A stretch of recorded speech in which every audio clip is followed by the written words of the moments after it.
नमस्कार।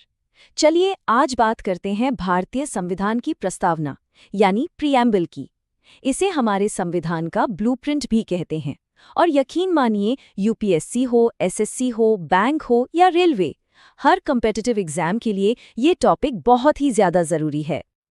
देखिए, जाने माने कानून के जानकार N.A. पालकीवाला ने इसे संविधान का आइडेंटिटी कार्ड यानी परिचय पत्र कहा था। और ये बात 100% सच है। सोचिए, बस एक छोटा सा पैराग्राफ और उसमें हमारे पूरे संविधान का निचोड़ है, उसके लक्ष्य, उसकी आत्मा, सब कुछ। आज हम इसे कैसे समझेंगे? सबसे पहले संविधान की आत्मा को जानेंगे, फिर प्रीएम्बल के कीवर्ड्स को समझेंगे और फिर देखेंगे कि अदालतों का इस पर क्या नजरिया रहा है। और हाँ, आखिर में क्विक रिवीजन और कुछ प्रैक्टिस क्वेश्चंस भी करेंगे ताकि सब कुछ अच्छे से याद हो जाए। तो चलिए शुरू करते हैं हमारे पहले हिस्से से, संविधान की आत्मा। इसमें हम देखेंगे कि प्रीएम्बल को असल में 4 मेन कंपोनेंट्स में कैसे बांटा जा सकता है। तो ये 4 फंडामेंटल एलिमेंट्स हैं। कौन से? पहला है अधिकार का स्रोत, जो कि हम खुद हैं, हम भारत के लोग। दूसरा, हमारे देश का नेचर कैसा होगा। तीसरा, संविधान के ऑब्जेक्टिव्स क्या हैं। और चौथा, वो तारीख जब इसे अपनाया गया। चलिए अब आते हैं दूसरे और सबसे इंपॉर्टेंट सेक्शन पर, प्रीएम्बल के मुख्य शब्द। इन शब्दों का मतलब समझना एग्जाम पॉइंट ऑफ व्यू से बहुत जरूरी है, क्योंकि सवाल सीधे सीधे यहीं से बनते हैं। पहला शब्द है संप्रभु या सॉवरेन। इसका सीधा सा मतलब है कि भारत एक आजाद देश है, हम किसी भी बाहरी ताकत के नीचे नहीं हैं और अपने सारे फैसले, चाहे वो देश के अंदर के हों या बाहर के, खुद लेने के लिए पूरी तरह से फ्री हैं। अगला शब्द है समाजवादी यानी सोशलिस्ट। अब देखिए, भारत का समाजवाद डेमोक्रेटिक सोशलिज्म है। इसका मकसद गरीबी, बीमारी और मौकों की गैर बराबरी को खत्म करना है, न कि सिर्फ सारी इंडस्ट्रीज को सरकार के हवाले कर देना। यहाँ पर एक बहुत ज़रूरी फैक्ट है जो एग्जाम्स में बार बार पूछा जाता है। ये जो समाजवादी शब्द है ना, ये ओरिजिनल प्रीएम्बल में था ही नहीं। जी हाँ, इसे बाद में 1976 में 42वें संविधान संशोधन से जोड़ा गया था। अब बात करते हैं पंथनिरपेक्ष या सेक्युलर की। इसका मतलब है कि सरकार की नज़रों में सारे धर्म बराबर हैं। स्टेट का अपना कोई ऑफिशियल रिलीजन नहीं है और वो किसी भी धर्म के साथ भेदभाव नहीं करेगा। और ये याद रखना बहुत आसान है, समाजवादी शब्द की तरह ही पंथनिरपेक्ष शब्द को भी 1976 के 42वें संविधान संशोधन में ही जोड़ा गया था। तो ये दोनों शब्द एक ही साथ आए। फिर आते हैं 2 और जरूरी शब्द, लोकतांत्रिक और गणराज्य।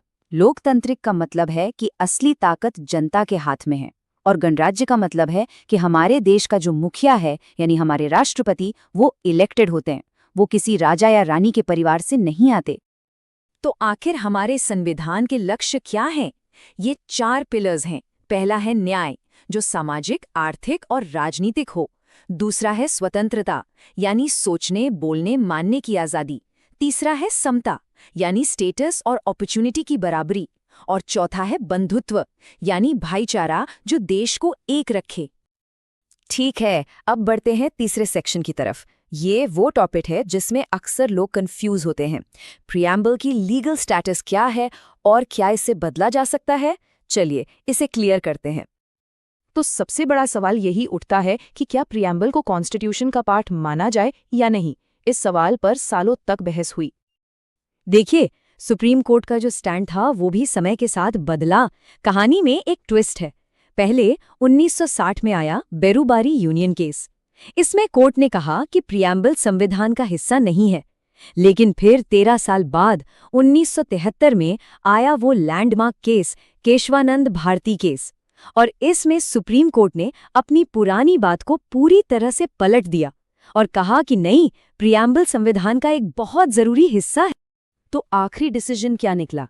केशवानंद भारती केस के बाद ये बात पत्थर की लकीर हो गई कि संसद आर्टिकल 368 के तहत प्रीएम्बल में बदलाव तो कर सकती है, लेकिन वो इसके बेसिक स्ट्रक्चर यानी बुनियादी ढांचे के साथ छेड़छाड़ नहीं कर सकती।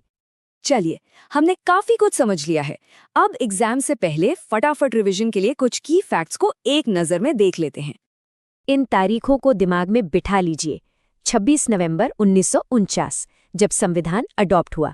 1960 बेरूबारी यूनियन केस, 1973 वो ऐतिहासिक केशवानंद भारती केस और 1976 42वां संविधान संशोधन।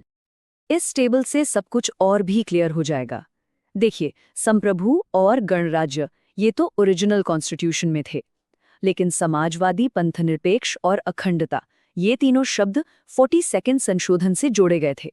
हाँ या नहीं, ये कॉलम याद रखना बहुत जरूरी है। तो अब जब हमने सब कुछ समझ लिया है और रिवाइज भी कर लिया है, तो अब समय है अपने ज्ञान को परखने का। तैयार हैं?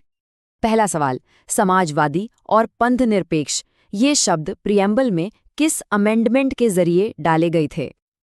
और सही जवाब है ऑप्शन बी, 42वां संशोधन 1976। याद है ना, हमने बात की थी कि इसी संशोधन ने अखंडता शब्द भी जोड़ा था। अगला सवाल, सुप्रीम कोर्ट ने अपने किस लैंडमार्क केस में ये कहा था कि प्रियम्बल संविधान का ही एक हिस्सा है? और इसका सही जवाब है ऑप्शन डी, केशवानंद भारती मामला 1973।